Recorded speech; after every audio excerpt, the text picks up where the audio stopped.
The Falling of the Gods by Mauro Biglino. Let's see if I'm able to do the conference without the neck brace. Yesterday evening I couldn't. Now, today I will start and we'll see how it goes. Well, thanks to you all, of course, for being here. And so this last week for me was, is there someone here today that was here yesterday evening? Apart from those I know?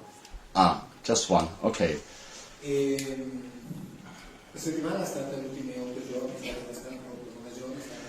This last week was, the last 8-9 days have been very intense. Just the opposite of what I need this moment.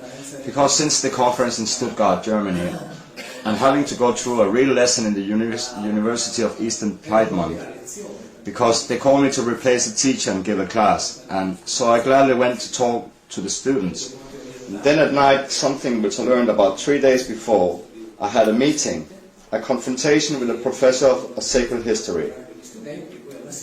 So I expected to go home after the 3.5 hours of class. But I did the contrary, and that night we continued debating until midnight, and now I have to convince my eyes to keep them open all day. So that is to say, it's been a bit difficult, and yet very intense, because some very interesting issues came up in the debate, and now we'll enter into the matter.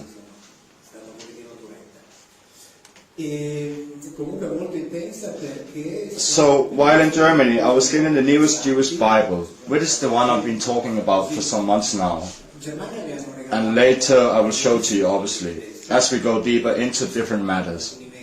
In which the German Catholic bishop have retired. They have taken away something that never existed in the Jewish Bible. I'm referring to the prophecy of Isaiah about the virgin conceiving and giving birth to a son.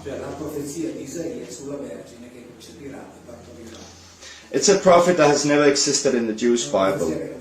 I'm saying it for years. For years I tell that when I found these alleged prophecies about the Old Testament that refer to Jesus Christ, I'm telling you, you should seek the explanation from a Catholic theologian, an explanation from a Jewish exegete, and you'll find two different explanations, and the one who will be right will be the Jew, because there is no prophecies of the Old Testament that refers to Jesus. Now it has finally been removed, and it's the most important because it's the one that tells us that the virgin will conceive. This has never existed.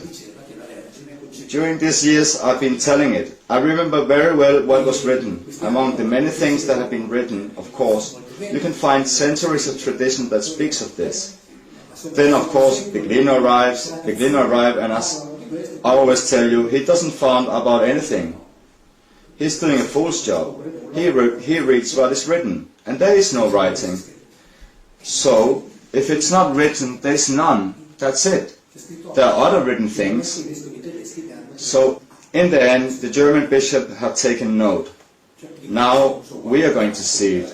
I do not know when, but we will see it. I guarantee you, we will see it.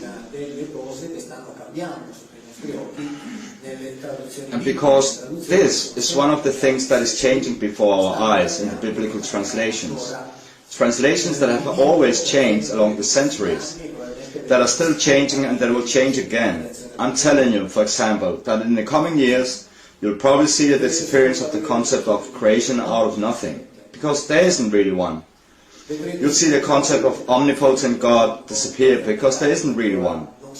You'll see the translation of Olam disappear, meaning eternity, because Olam does not mean eternity. Then you'll also see the disappearance of a lot of things predicted until now. Excuse me? Please. Sorry, I only have 1 second. I do not have your 40 seconds of silence because we put the parts together. It's done. It's already been done. Oh, okay, well, forgive me. I'll go on, because I must repeat that the translation have always changed and will continue to change. However, the Bible is always preached as true, absolutely true on the basis of the translation of the moment. Since the translations change, the truth of the moment also changes. And all of this is absolutely normal. It is the norm and rule for all ancient books. For all of them. All. The problem is, or better said, luckily, monotheistic theologies haven't been founded on the other books, with its absolute truths, with dogmas. So, if you change the translation of the Akkadian Sumerian text, what problem would it imply? None. None. The fact that they can change the translations of Plato and Aristotle, what problem would it bring on? None at all. They're also changing the translation about the first philosophers, those like Anaximenes, Anaximander, Anaxagoras, etc. Also those are changing, and really strongly in some cases. But it's all fine, it's not a problem. The problem arises in the moment that a book which can be approached this way, that is being approached, because it's inevitable, it cannot be approached in a different way. It's being used to build absolute truths and make the root of a religion on which it depends. It would depend, although fortunately it's not so. Our eternity would depend. That group of books, because it must be said, that to say that the Bible is a book is really a bestiality. This set of books is a set of books, among other things, that change according to the geographical situation in which we were born. That is, we are here, and we have always heard that with regard to the Old Testament, the books that we consider true are just over 40. So if we are born in Israel, you have little over 20 books. And if we are born in San Maria, you have 6 books.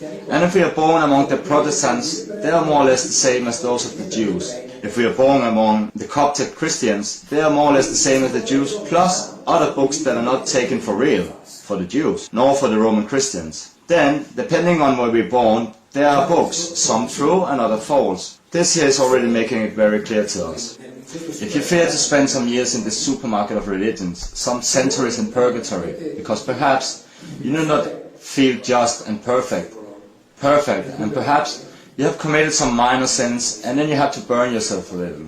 If this is the case, then convert to Orthodox.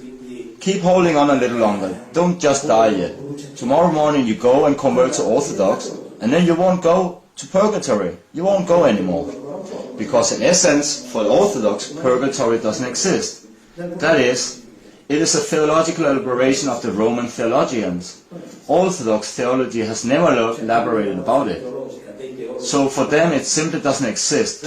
But you're still Christian, always you have that same God, you still have the same Jesus Christ. The same God who looks on the room and says, I'll burn you a little. But if you look at Athens, if you're afraid to spend all eternity in hell, then become Orthodox. With the end of times, the Orthodox hell is over. Because from here to the end of times, those who are in hell, you are in there. We need to be patient. We still have to be here a little while. I have to be a bit more. All of those who are in hell have the possibility to repent thanks to the petitions and prayers of the other faithful devotees.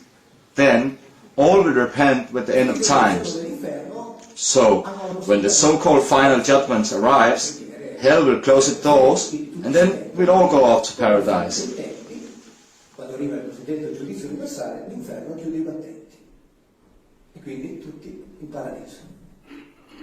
It is the supermarket of religions.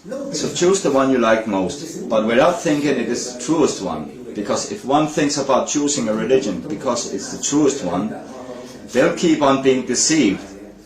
Because nobody knows the truth. I less than no one.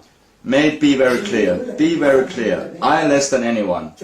Choose the one that makes you live a better life. That would be one who has faith, grow it. When I tell you the Bible doesn't speak of God, I never mention that God does not exist. Because in order to say that God doesn't exist, we need to know that He does not exist. But I don't know. I don't know anything about God, so I do not talk about Him. It's difficult enough to talk about the things that we have at hand and that we are somehow trying to examine and understand. Let's think about talking about something. How can we? And yet the world is full of people who know everything about God. I don't know anything. Therefore, I do not speak about Him. When I say that I don't speak about Him, I neither say that He exists or doesn't exist, because I really don't know. So, for the one who has faith, God exists, especially if that faith makes them live well. Then it is good that whoever has faith cultivates it. The problem is knowing. being aware of this faith, then the foolish work that I do is that of reading, trying to read what is written in the Bible, particularly in the Old Testament, which serves only one thing. It serves to comprehend and to make people understand that the God they have invented is not inside there. He's not in there, I'm sure. If then the real God exists or doesn't exist, I immediately stop. But the problem is that we talk about this group of books which, as we mentioned before, changes according to the geographical situation. We do not know who wrote them, but how? But as I said with the book of Isaiah, who wrote it precisely? Who has written it? Who has written it? Who knows? Who knows? 66 chapters. The chapters from 1 to 39, those that belong to the Pontifical Commission, we grant them to Isaiah. Because we have no serious reason to deny it, except from chapters 13 to 23 that we already know that he hasn't written it. And in the last month, the research that comes from the Jewish University of Israel say that also the chapters from 33 to 39. Also these, because we've discovered they were written long after his time. So, the chapters 1 to 39 we give authorship to Isaiah, because we have no serious reason to deny it, except chapter 30 to 23 and 33 to 39. The chapters from 40 to 55 have been written by those we call them Deuteronomy Isaiah, the second Isaiah. We call him like this because we do not know who wrote it 2 centuries after the first.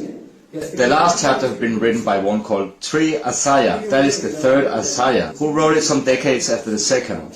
That means that in the best of hypotheses, the book of Isaiah was written by a certain number of people. We don't know how many and who had written it for at least 2.5 centuries, but we call it, this is the book of the prophet Isaiah. How can we? How can we? The book of Ezekiel, 1250 verses. Someone wants to read the history of the Exegesis, the book of Ezekiel. It has been said that perhaps we can attribute 125 verses to him.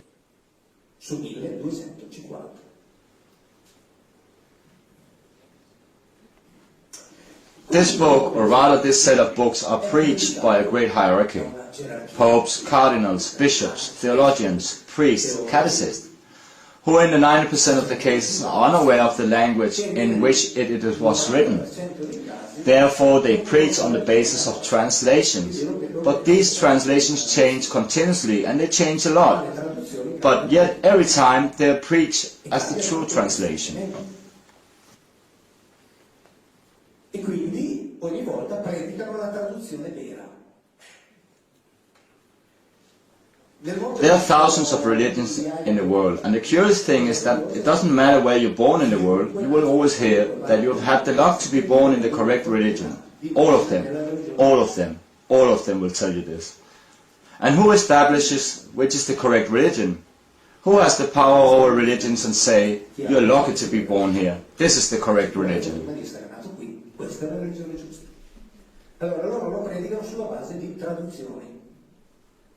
Well, they preach on the basis of translations.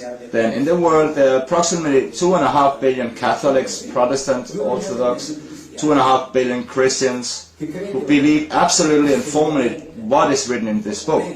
And even though they have never read it.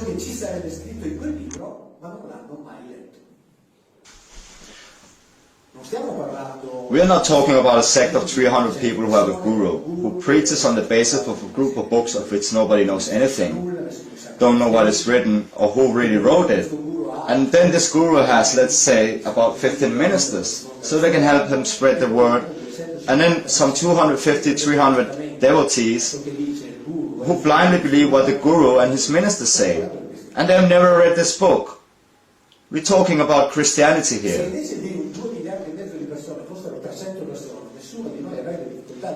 If instead of 2.5 billion people there had been 200,000, none of us would find it difficult to say that this is a sect, this is a psycho sect. But since it's Christianity, it cannot be said. But I say it anyways. Because it's like that. There's nothing to do. They're pagan. About 2,000 years from now, some archaeologists will dig here, right where we are now, when we're completely covered, and they'll find thousands of statues of a man nailed to a cross made of wood, plastic, plaster, whichever you want, metal. They'll do research on it, and probably unless other events do not take place at the same time, they'll come to the conclusion, which is the current conclusion, that there aren't any actual proof about the physical existence of this person. Evenienze che vengono fuori, arriverà alla conclusione, che è la conclusione attuale, che di prove storiche certe dell'esistenza fisica di questo qui non ce ne sono. Badate bene, io sono... Don't be mistaken. I am, and this way we can clarify misunderstandings. I am one of those who think that he did exist. Therefore, I'm not denying the historical existence of this rabbi, Jew, Messiah. But if you ask me to give you historical proofs about his existence, I haven't got any, okay? I haven't got them. So if these archaeologists come to the conclusion that we worship an idol, after which we will also worship besides him, in a certain point forward, worship and deify his mother as a deity. When we read the first text that speaks of Jesus Christ, the mother has no outstanding role. The few times she intervenes, she is mistreated. But then, after a few centuries, they turn her into divine Theotokos, Mother of God.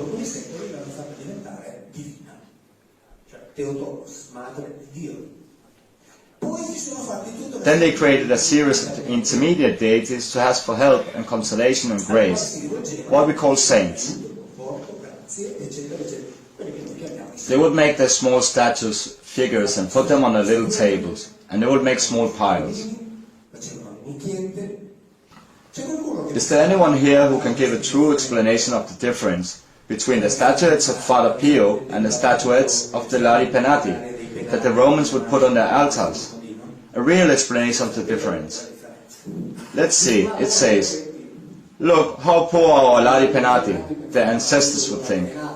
But when we go to a funeral, the priest tells us that we have to pray for our deceased, that we have to ask our deceased to intercede for us. There. Where is it? What difference is there? None. None. Babylonians used trapezoidal geometry to calculate the orbits of the planets, and used a simplified trigonometry respect to ours, but not in the childish sense, but in the sense that it was more intelligently simplified. But they were so stupid that they talked with stones without knowing that there was no one behind. Erano talmente stupidi da parlare con delle pietre senza sapere che non c'era nessuno dietro. I Fenici, che hanno conquistato con i commerci e con The Phoenicians, who conquered the Mediterranean with trade and arms, they were so stupid that they talked with some stones without knowing that inside there was no one. The Egyptians, they were so stupid they adored and talked to statues and images without knowing that there was no one inside. All Hindus are so stupid that they adore and converse with images without knowing that there's nobody inside.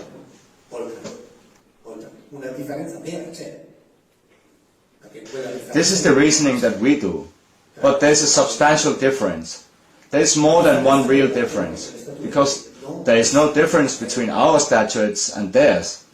The real difference is that these statues that we have, we shouldn't be able to have them at all, because the God of our religion has especially forbidden it and never revoked the order.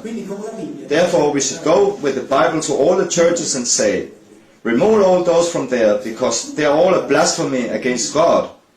That God has said, you will never build images, nor will you surrender yourself to any image, and you will not kneel down in front of images created by you. We are surrounded by images because the rising church knew well that if they hadn't been given permission for this, what would all those devotees have done? Because the other cults did not have that condition. Therefore, the Romans could make statuettes, we couldn't.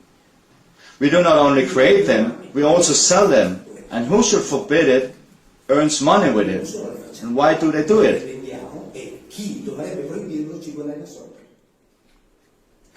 Because they know well that never this God that they created themselves will ask back about this.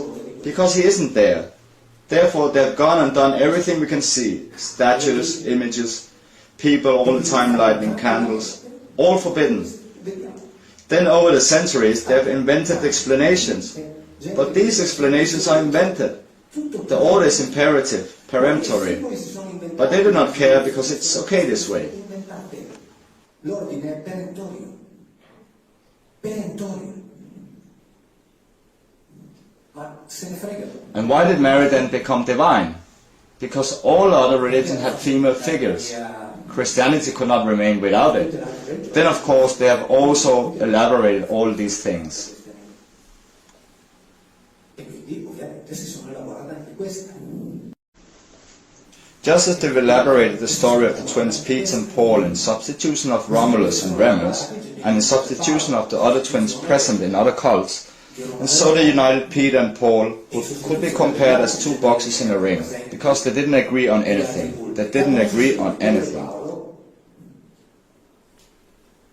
Che starebbero bene in un ring, perché non erano d'accordo su niente. Non erano d'accordo su niente. Cane e gatto. They were like the dog and the cat. But since people do not read, we do not read the Bible, we do not read things. So we put Peter and Paul and replaced the Dioscuri, the twins, the Dioscuri. Because in the early years of Christianity, I do not know why I started here. I wanted to start with something else. Non so perché ho cominciato qui, perché volevo cominciare con un'altra cosa. Justin Martyr, father of the church, saint, 2nd century after Christ. The Apologetics, Pauline editions. He writes to Emperor Antoninus Pius and says, "But why do Christians mess with us when our Jesus Christ is exactly like yours? There is no difference."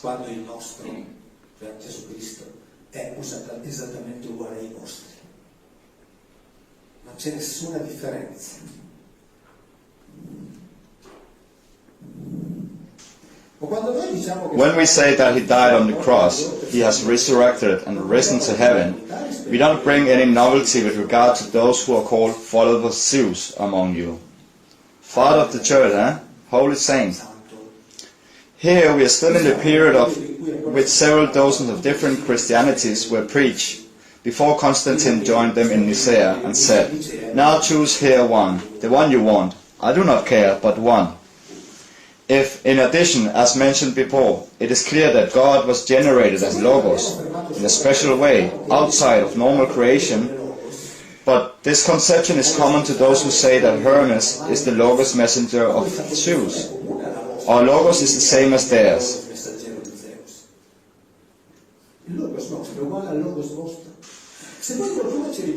If someone then argued with us, reminded us of the fact that he was crucified, it must be said that this is also common to the sons of Zeus, who were crucified before.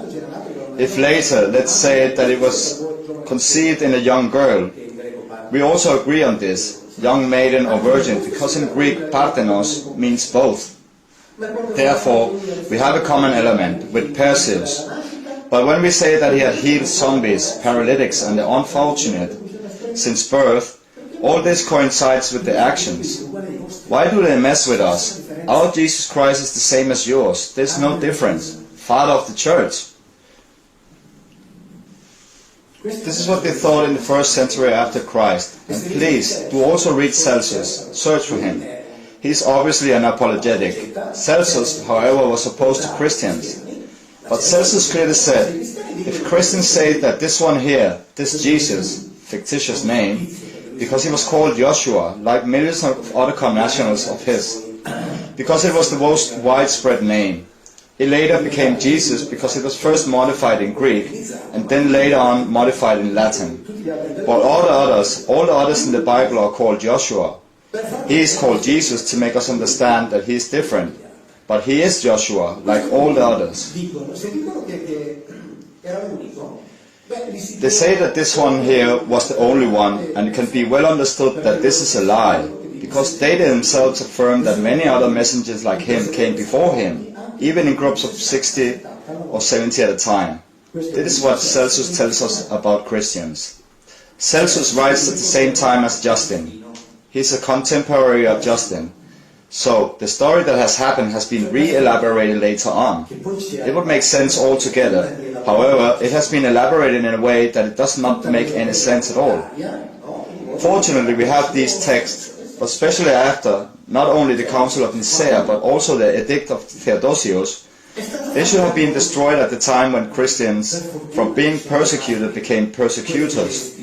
In the same way that the other, without any difference, then in reality we are inside this kind of religion.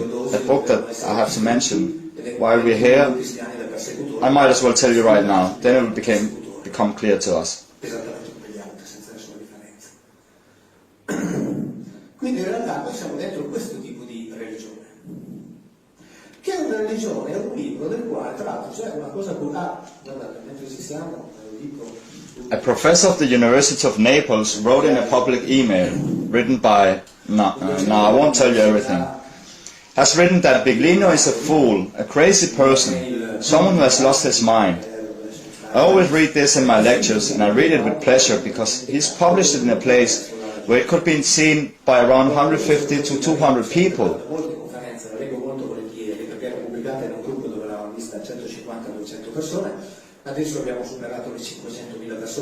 And now it's more than 500,000 people who have seen my lectures, so it's only fair that people know that Biglino is a fool, a madman. So Biglino is free to say what he wants, because crazy people are granted everything, but with one difference.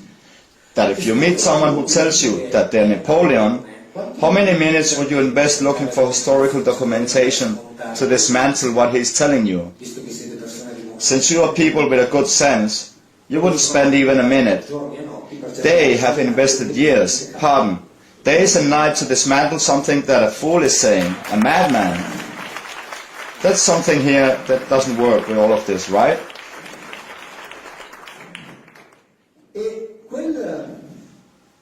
And this book here, this group of books here, it's a book that we talk about inappropriately. What do we mean by inappropriately? I say inappropriately because it does not affect us. Unless here among you there's an Israelite, not a Jew, an Israelite, or one who is sure to be a direct descendant of Jacob's family from Israel. Because this book refers only to them, only to this family. It is the story between this family and this guy called Yahweh. Period.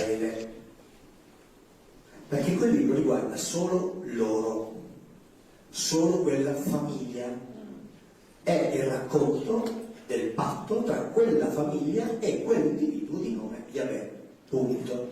Tutti gli altri. We ought to have nothing to do with this, so we can understand each other.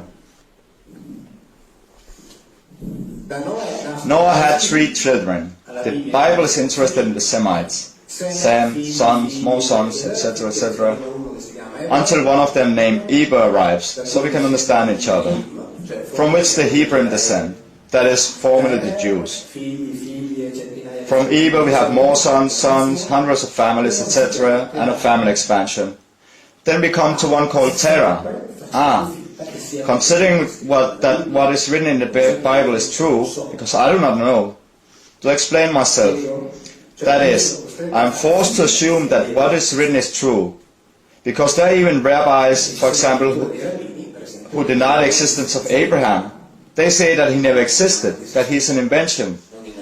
In fact, I suppose the Bible is true. If altogether we conclude that the Bible is not true, I'll take it and throw it in the paper bin. That's not a problem for me, not a problem at all. But they say the Bible is the book of books. I suppose that what is written is true, and at least I'll go and look at what is written. Because apart from not knowing who wrote it, when they wrote it, how it was written, how it was read in its origin, and also those there that we don't know who are, when they wanted to say something, they would say other things. Do you understand that we're in the most absolute chaos? No? But this is what theology is forced to do. Because if theology doesn't do this, you won't be able to find the God inside, even with a flashlight. So, theology is forced to say something different from what the text says, when the text means other things. But if we don't even know who wrote it, how do we pretend to be in his head? Terah has a son named Abraham, another one named Nahor, and a third one named Haran. Abraham has Isaac, who has Jacob and his twin Esau. From Haran came Lot, which is very interesting. If I have time later, I will talk about the issue of Sodom and Gomorrah. Also, although I speak widely about Sodom and Gomorrah in my latest book that just came out in July, The Falling of the Gods, where there's a long chapter devoted entirely to Sodom and Gomorrah along other things. La caduta degli dei, dove c'è un lungo capitolo intero dedicato a Sodoma e Gomorra, assieme a tutto il resto. Invece, siccome prima ho parlato un attimo... As a matter of fact, I spoke before with the lawyer. Next week the new book will come out, published by Mondadori. This, The Falling of the Gods, has been written with four hands with a journalist called Baccarini, who has dealt with half of the book. Half of the book is dedicated to Hindu texts. It contains the work of 8 aerospace engineers, of which 3 work for NASA. The others who work on the Hindu text are followed by Baccarini, because he specializes in Oriental culture and each one of them has to do their own work and research. The 3 of those I've dealt with are not new graduates who need work. No. They work in the CIRA, the Italian Center for Aerospace Research. They have a very extensive curriculum, which is included in the book. They are people who have stood up, and so we talk and discuss about these matters. Then, Jacob and Esau. Jacob is the one who will take the name of Israel.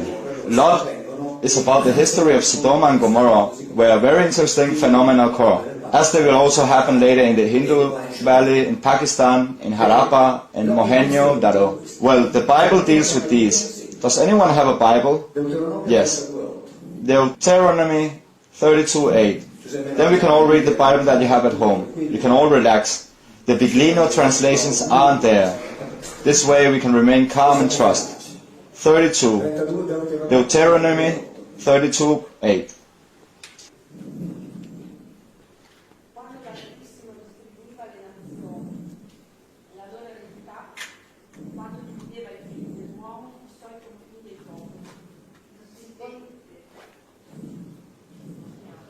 Passiamo il gelato, semmai.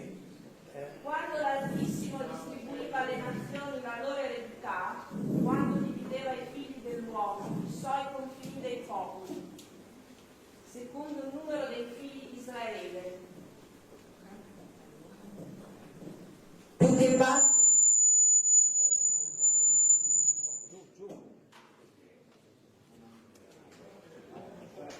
When the Most High divided to the nations their inheritance, when he separated children and men, he established the bounds of the people according to the numbers of the children of Israel. For the Lord's portion of his people and Jacob's his hair.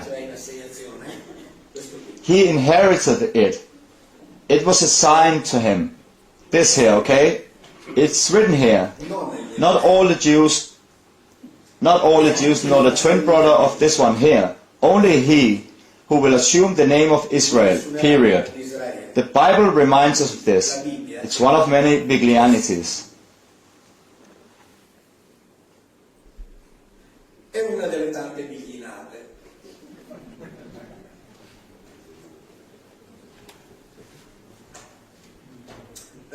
For some time now I've been studying the text of Jewish theology published, of course, by Jewish publishing houses. Mamash Publishing House, a commentary on the book of Genesis. The book of Genesis tells the life of the patriarchs and is a report of the creation of the Jewish nation. The essence of creation is not the history of mountains, valleys, oceans and deserts, nor of animals and men. It is the story of the birth of Israel, the people who have inherited the duty of Adam, period.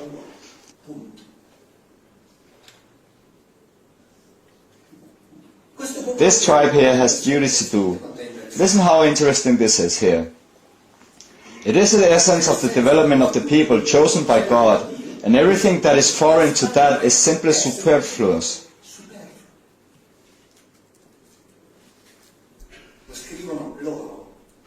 They are the ones writing it. They write this. I brought some copies, so there are no interpretative doubts. And how is the divine plan carried out?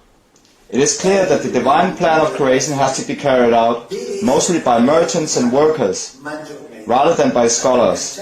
Otherwise God would have found a way to have more scholars in the world than merchants. They wrote this.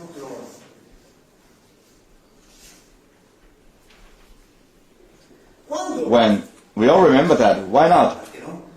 When God says that through Abraham all nations and people will be blessed, it does not mean that all the peoples of the world will be blessed. It implies only the offspring from there. The people of the world had nothing to do. It does not mean that all the peoples of the world will be blessed.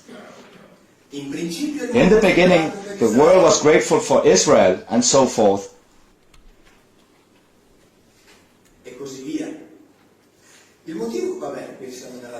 We are in the Torah right now, oral and written. We'll better come back to it later. Then the speech is very clear. They say that this book here is our story, and they're right. You just have to read it and you'll understand.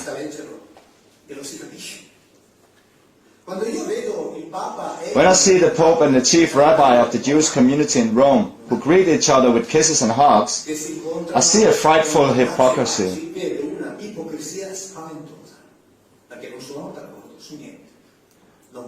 Because they do not agree on anything. They cannot agree on anything. On anything.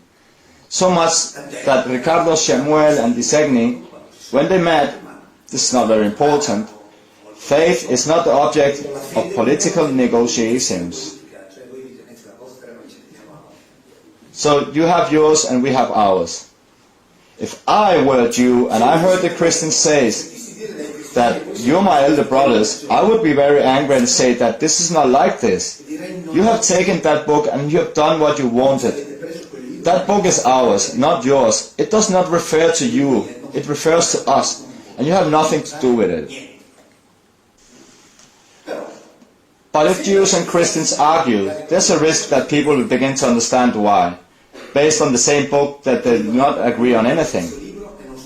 Then there's something that's not working well. Of course there's not a lot working well. There's a lot that does not work well because all Christian theology is an invention. Then it won't go well because Yahweh takes care of Israel and that's it. And if you read the New Testament, well, you'll see that Jesus also only deals with Israel. He says it expressly, since he's a Jewish and Zionist rabbi, especially a Jewish Messiah. The Christian Messiah is just a pure invention of Paul.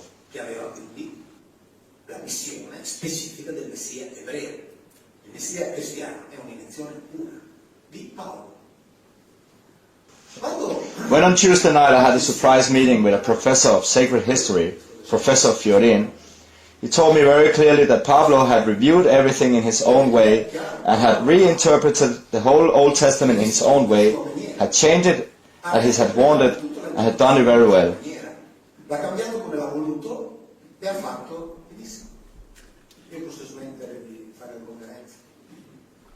I can stop doing conferences and lectures. Pablo has invented everything. To write this new religion for its use and consumption, we will need to tell the story of Christianity. But he said something else. He said, it is clear that in the Old Testament there is no talk of creation out of nothing. But when I say it, I am massacred. When I wrote it in a book, there is no creation in the Bible, huh? So many reactions. But I wonder the following. When I met in Milan 2 years ago, in March, in a public meeting in front of 600 people with the professor of theology of the Faculty of Theology of Northern Italy, the Orthodox Archbishop, one of the most important specialists in the Italian Bible, the Maltese, Dr. Garrone, and the chief rabbi of the community from Turin, all of these things came out, all of them. In the Bible there are no metaphysical concepts. There's no immortality, there's no eternity, there's no creation from nothing. There is no original sin. I ask myself, why are these things not told by the priests in the churches? And when I'm sitting in front of them and hear them speaking, when the faithful speak, they stop. Why? Because maybe there is someone there who understands a bit of Hebrew and says, I'm sorry, it's better not to say anything, but to say it with absolute tranquility. It is evident that the Bible does not speak about the creation from nothing. As it is evident, let's tell everyone, let's tell it to the priest to say it every Sunday. See, the Bible does not speak of creation from nothingness. In Hebrew, the verb create from nothing doesn't exist either. Just as there's no term that indicates the name of God in the sense that we understand it. When we speak of omnipotent God, it is an erroneous translation of the Shaddai. But that this is wrong is not said by Mauro Biglino. It is told by the Dominican exegetes making comments on the Bible of Jerusalem. He said it with absolute tranquility. It is a mistranslation. In the best of hypotheses in Genesis 17, if you want to look at it, in verse 1 when it says, I am an almighty God, in the best of hypotheses means I'm the Lord of the steppe, more than omnipotent God. Check out all these things. I tell you, Jerusalem Bible, edition of 2009, reprint of 2013.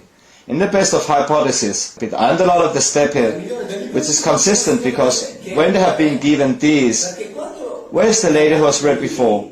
Do you want to read the following verses from before? Deuteronomy 12 or 13. Where were they when they were assigned? The Lord says, I am. No, before that, before. He found them in the desert, in dry windswept lands. That is, he was the Lord of the steppe, and said, these here, these who are there, it's all coherent. And then it's written, the Lord, please. He shielded him and cared for him. He guarded him as the apple of his eye, like an eagle who awakens its nest. Exactly. Go on. The Lord Jehovah alone led him, and no foreign god was with him. Stop. How can we have other foreign gods if we're in the presence of monotheism? And in Hebrew, it's even plural. No, there were Elohim foreigners with them. Elohim, Ahadim. So there are no other Elohim like him. He does everything alone. Why? Because he is an Ish Milchama. It is told in the Exodus, he is a man of war, he is a soldier, and it says, very well, you have given me these, I will take care of them, period. And the whole history of the Bible is a very fierce war story, a book of extermination, genocide, racial laws, infanticide, feminicide, selective infanticide. The book of the wars of Yahweh has disappeared. It cannot be found. It cannot be found because it was probably too explicit when it came to telling how they fought.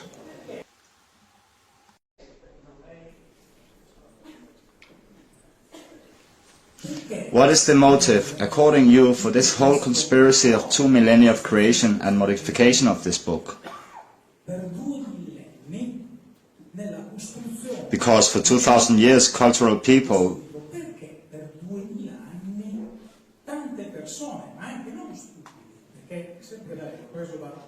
una sua conferenza quando disse, io non l'ho letto direttamente, ma ho preso da una sua conferenza quando disse I remember that in the conference you tell us that for centuries Christians were forbidden to read the Bible, especially the translated ones. But why so many people and so many learned? Because it is the learned who translate the text. Why have they done this? Is it possible that everyone has gone crazy? Within the church, this is called pious fraud. Is it possible they would seek power in this way? Very possible. Very possible. Do you think the current hierarchical high orders don't know what I'm saying? Of course they do. They know everything. Yes, but what I'm saying is plausible, isn't it? Sure. It's the best control system for power over humanity ever built. Only here? Not only here, everywhere. All religions have been built this way. You must excuse me if I can continue. It is so we don't establish a unique relationship. If we're not, we take space from everyone else. Jesus Christ, according to the Old Testament, came as a Messiah seeking the salvation of mankind. But this is not true. I have always been told that he did not come as a Messiah, therefore they crucified him, because Jesus Christ was not the Messiah that the priests were waiting for. He was not the liberator, the conqueror. He was a guy, to use your words, hippie. Then why crucify him? Then, fantastic, it's a comment of yours. Excuse me, I go on. Not a problem. With two other wrongdoers, there is not much different. He was crucified between criminals. Then some... Anche altri, non è così grande la differenza, perché era crocifisso perché era malfattore, per cui va bene con altri malfattori. Poi dopo qualche versante magari l'ha cambiato, ma calza a pennello con altri due malfattori, perché lui era un malfattore, se no sarebbe stato mica bene, insomma. E allo stesso modo lui, quello che io... La domanda. So, the question, otherwise you can do the conference, not a problem. I leave the chair, then I can rest for a while. For me it's fine. It's for the others here. Then you can keep talking for 30 minutes, okay?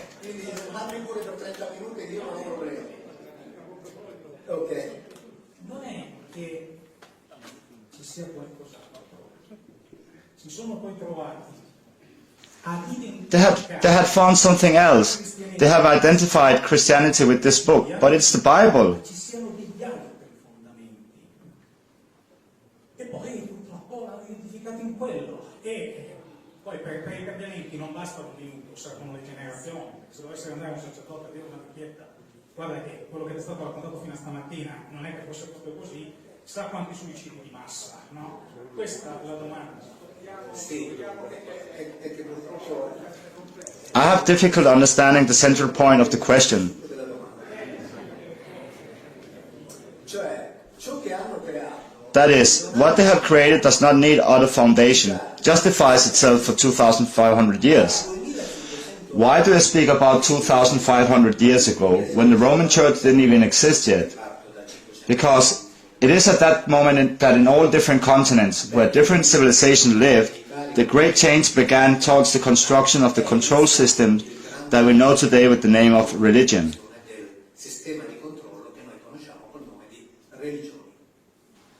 They have begun to make a spiritual interpretation that hadn't been done previously with the Old Testament.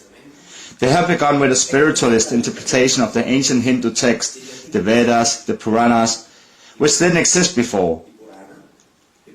Then came the beginning of Hinduism, Buddhism, Judaism. Lao Tse and Confucius appear later in China. In other words, a new experiment in the control of human livestock is born, and which has proved to be the most effective ever put into use. The most effective, absolutely enforced for 2,500 years. Why? Because it has had the great astuteness to offer it in a different way, according to the cultural and historical situation, a response to the mother of all torments. Mankind wants to be told they won't die, and for this reason religions are born. L'uomo vuol sentirsi dire che non morirà. E le religioni nascono per questo. And therefore, why do they function as a control system? Because mankind resorts spontaneously to religion. If mankind were ruled by a machine gun, sooner or later they would think and turn that weapon against whoever has it. With religions, they don't want to do this because they give out the answers you want to hear. That this was the response to the resurrection of the flesh that Paul, poor thing, had to invent because he didn't know what else to tell those who expected Jesus Christ from 1 minute to another. Not from 1 year to the next, from 1 minute to the next. You can read it, Vita Tech, Maranatha, which means, come on, give it on, come on now. We are here, we are waiting for you. They were waiting for his return from 1 minute to another.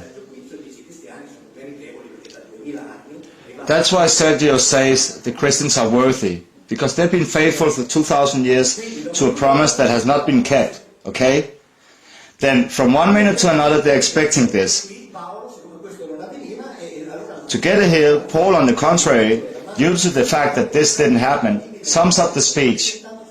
We all have to go to the new kingdom, and those who are dying, Oh yes, those who are dying may be relaxed, that they will resurface through the flesh. I mean, something really fantastic.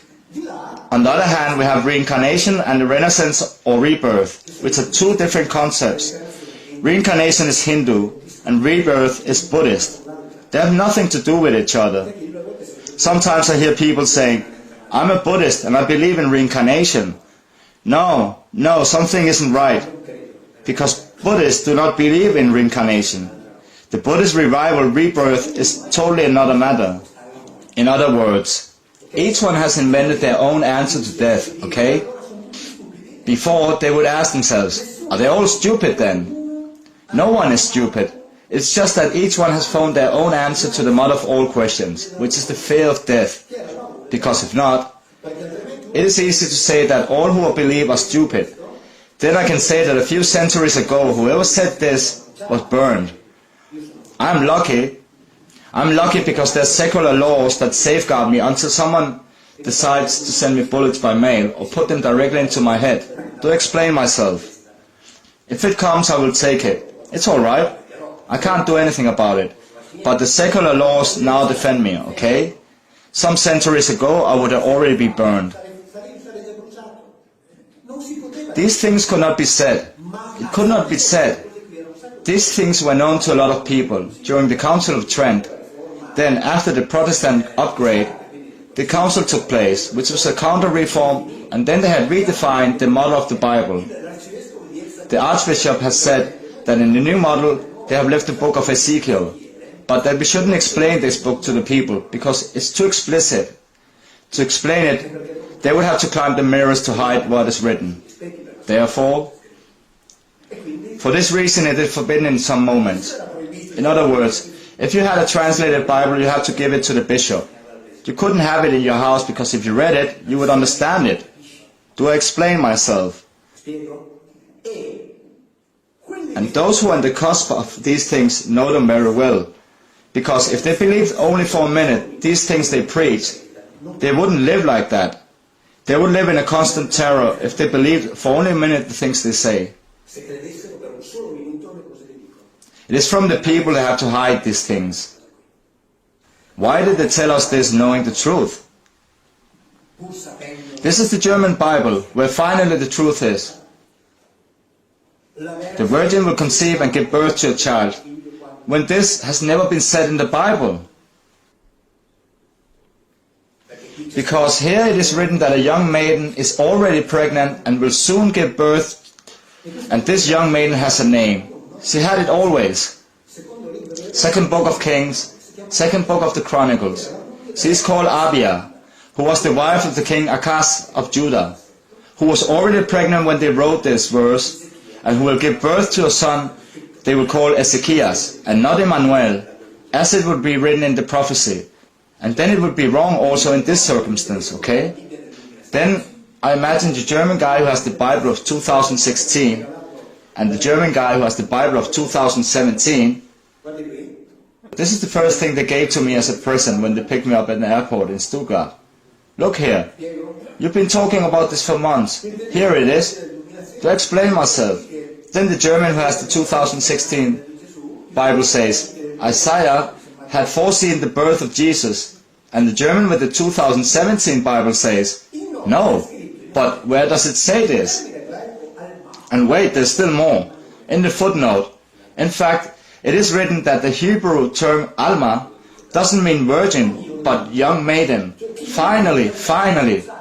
Ape is saying it, but no, it's not me saying it. Anyone who knows Hebrew can know it. I'm nothing. I only read what is written. Alma is Alma, Betula is Betula, Betula is virgin, Alma is young maiden. Period. It cannot be interpreted. The passage of Matthew 1:23 is written in Greek, and they cannot change it, because in Greek it is written, Parthenos exai exetaris, and in Greek the verb is in the future tense. Therefore Matthew says, as the prophet says Parthenos, that in Greek means both virgin and young maiden, while in Hebrew there's a difference, in Greek not. So anyone can translate it as they like. As the prophet says, Parthenos will conceive, then one can go and look in the same book and see that the prophet doesn't say this. Va nello stesso libro, qui va indietro, va a vedere e vede che il profeta non lo dice. So what are the German priests preaching now? That until the 31st of December 2016, they had been preaching that Mary was the Virgin? Will they explain that she was called Abia? And then you can find her in the second book of Kings and in the second book of Chronicles? And then, so when will they tell us here in Italy? What about the rest of the world? When I say these things, they say, we already know these things. And then, why haven't they told us for 2,000 years? So in other words, it's better if you still don't know, right? Exactly.